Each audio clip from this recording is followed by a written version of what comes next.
and this is a lot of what you're doing. You're taking things that are not and saying, what if? It is really exciting to me to see you going not just to the edge, but beyond the edge. You don't want to just stop at the edge. You want to go past to see where there be dragons. Many of us come from where there were dragons, according to the old European maps. So it is exciting to me that you are not just coming up to the borders, and by borders I'm thinking of borders that are real because of where we are, borders that are abstract, borders that are state-imposed, culturally imposed. You're not just coming up to the borders, you're rushing the borders. Borders between genre and gender, borders amongst disciplines. It's really exciting to me to see the various disciplines that are coming together, to see people who are biologists writing poetry, to see dance, to see all of this coming together, and the conjunctions that are happening are fruitful and exciting and fun and mischievous and daring. Borders not just between but amongst disciplines, between artistic and political practices. And the things that I have seen, I started at the door being given a new sex, which was cool. The dance of whether it was humans becoming androids, becoming human again, or androids discovering their selfhood. And as I wrote achieving sentience, I meant sentience. To see Hello Kitty again, body parts not just replaceable, but reimagined. I've tried to go to a little bit of everything. As I've been here over the two hours, I have died, which was wonderful because I got to think about not only what would I leave behind, but what would I want to say to the future, and discovered I'm a dystopianist.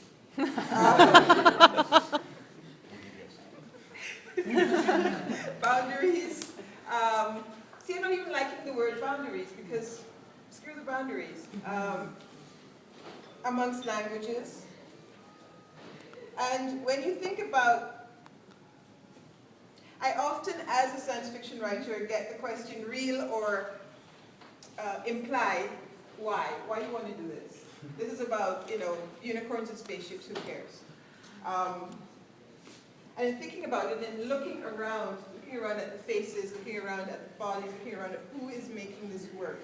I mean, it is very significant to me that the dance piece that was very much a futuristic piece, the music it's set to is not Euro-techno, it is Spanish. 10, 15 years ago, I was not seeing this kind of conjunction in science fiction community or in imagining who owns the future. So part of what is exciting is seeing people step up and saying, I own the future. Or at the very least, I want me and mine to have a future.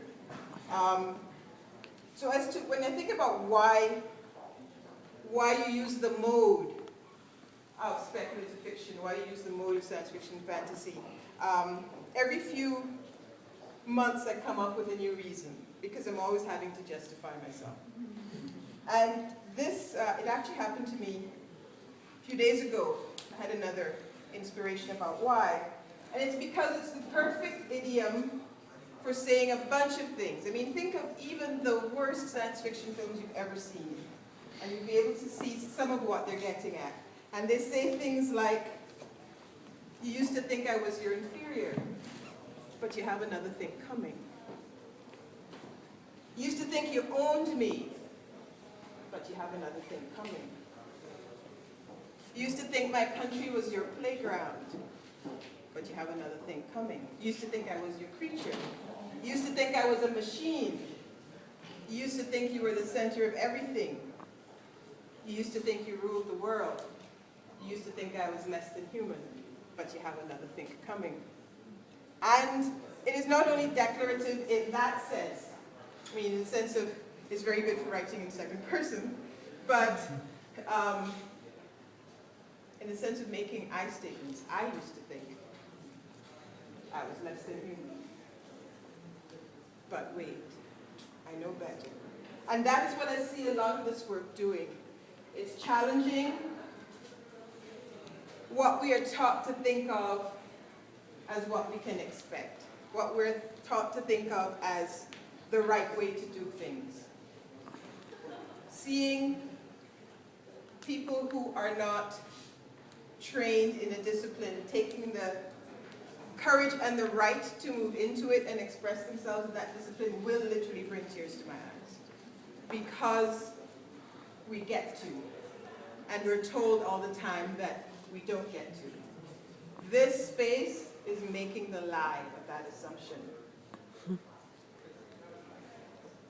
It's strange in some ways for me to speak at something like this because although I write science fiction, I don't really think of myself as writing about the future.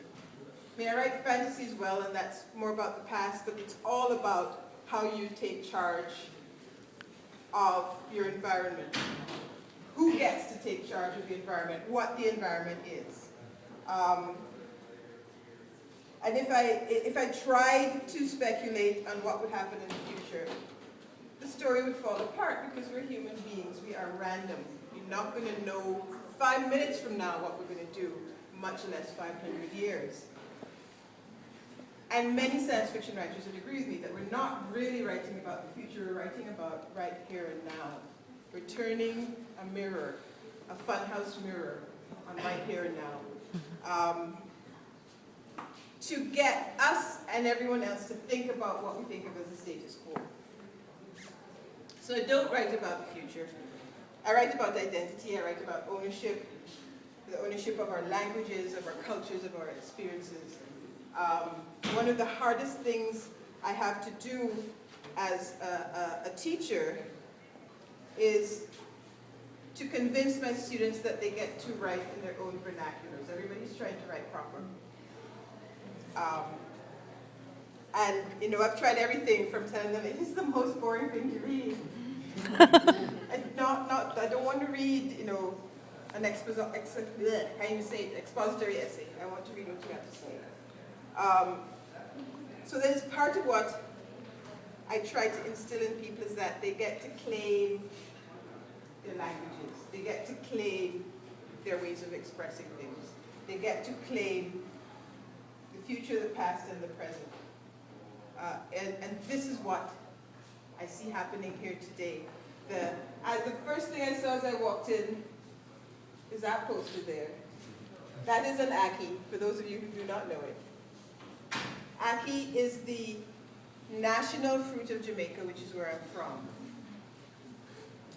It does not come from Jamaica. It is not indigenous to Jamaica. It was brought to Jamaica by Captain Bligh on the ship as he was, I don't know, bringing breadfruit, slaves, who knew what else.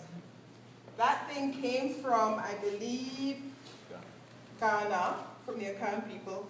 And when the folks on that British ship went over there and picked a bunch of ackee and took it over to Jamaica, they did not think to ask anybody what they did with it first.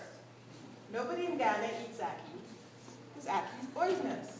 It's not prepared properly. It's decorative. So they took ackee over to Jamaica, fed it to the enslaved Africans. I will not say slaves anymore because they were not slaves in and of themselves, they had been enslaved. Fed it to the enslaved Africans and 300 people died. But my people, like anybody's people, are people of spirit. And they figured out how to ras to eat the thing. If you eat ackee before it is open, it will kill you. It has to open and release the poisonous gases, literally, that live inside it. If you boil ackee and then take that water and cook anything else in it, that will kill you.